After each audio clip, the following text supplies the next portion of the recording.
নমস্কার বন্ধুরা, Kokkalis fantasy চ্যানেলে আপনাদের সকলকে স্বাগত।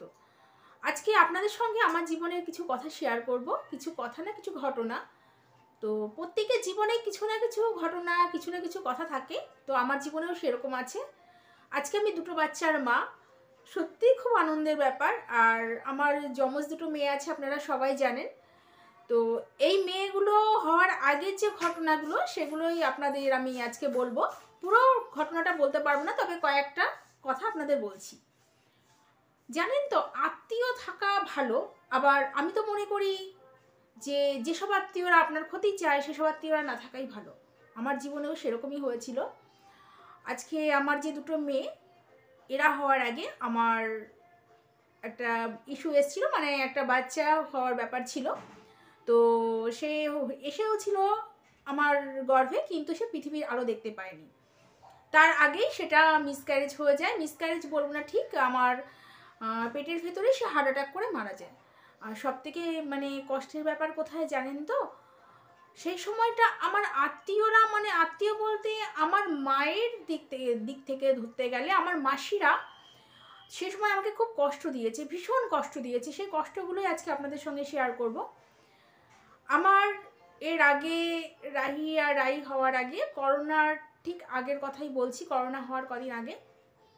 তো হঠাৎ করে আমার প্রেগনেন্সির মধ্যেই একদিন আমি দেখলাম যে আমার বাচ্চা নড়ছে না। তো মাকে বললাম, মা আমার না ঠিক নড়ছে না ভেতরে, জানো তো। তো মা বললো যে তাহলে তুই এক কাজ কর, তুই ডাক্তারের কাছে যা। আমি গেছিলাম ডাক্তারের কাছে, গিয়ে শুনলাম যে ডাক্তার চেক আপ করে বললো যে ভেতরে সে আর নেই। নেই মানে সে ভেতরে হার্ট অ্যাটাক করে মারা গেছে। আর মারা গেছে একটাই কারণে, আমার প্রচুর সর্দি হয়েছিল, প্রচুর ঠান্ডা লেগেছিল। তো সেসব কথা আমি মনে করতে চাই না, কিন্তু সেসব কথা না বারবার করে ফিরে আসছে আমার লাইফে। যখন আমার মেয়ে দুটো আমার সামনে আসে না, আমি সব ভুলে যাই, সবই ঠিক আছে, কিন্তু সেই কথাগুলো খুব মনে পড়ে। আর তাদের সঙ্গে কিন্তু আমার আজ পর্যন্ত কোনো সম্পর্ক নেই, জানেন তো। তো সেই তখন আমার যখন ওরকম হওয়ার পরে, যেহেতু হার্ট অ্যাটাক করে গেছে, তো ওটা তো আমার অ্যাবর্শন করতে হবে।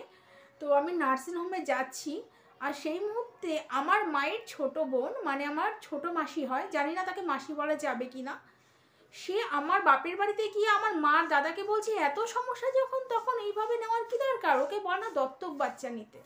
আমার এর আগে বারবার করে সমস্যা হয়েছিল।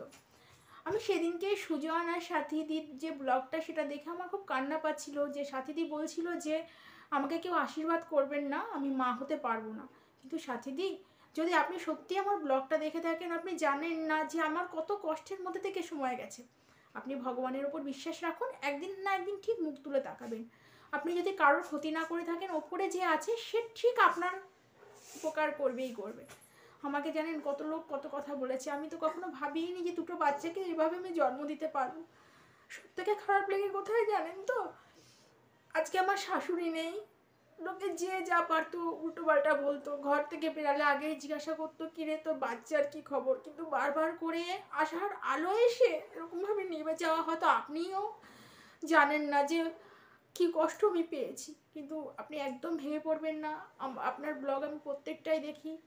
আর যদি আপনি আমার ব্লগটা দেখে থাকেন, তাহলে একটা কথা ভাববেন যে ওপরে যে আছে তার উপর বিশ্বাস রাখুন, আপনার দিকেও সে ঠিক হাত বাড়িয়ে দেবে।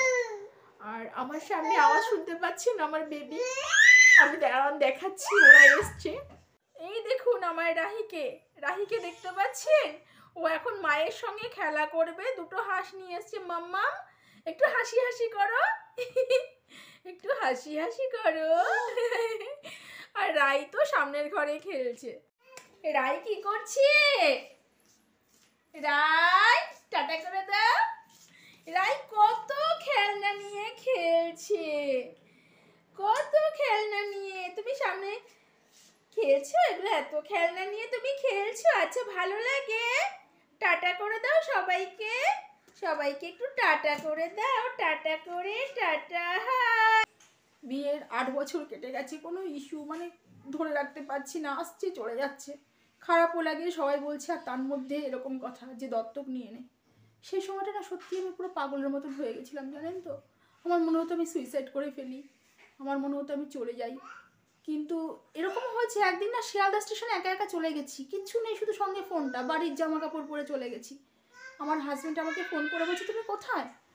আমি বলছি আমি শিয়ালদায় বসে আছি। শিয়ালদায় বসে আছো কেন? আমি বলছি বলতে পারছি না। বলে তুমি ওখানে বসে থাকো, আমি যাচ্ছি। আর সব থেকে মানে অবাক কাণ্ড, সেখানে আমি যাওয়ার পরে কেউ কিন্তু আমার কাছে টিকিট চাইছে না। আমার পাশে মানে পুলিশ দাঁড়িয়ে আছে, তারা হয়তো বুঝতে পারছে যে কোনো একটা ব্যাপার চলছে আমার মধ্যে। আর আমার চোখ দিয়ে জল বেরিয়ে যাচ্ছে। তারপরে যখন আমার হাজব্যান্ড নিয়ে আসছে, পুলিশগুলো দেখি হাঁ করে তাকিয়ে আছে। এরকমও দিন গেছে জানেন তো। আবার এরকমও হয়েছিল যে আমি ভেবেছিলাম আমি সুইসাইড করে ফেলি, আমি মরে যাই, আমার কিচ্ছু হবে না। কিন্তু ভগবান সত্যি মুখ তুলে তাকিয়েছে।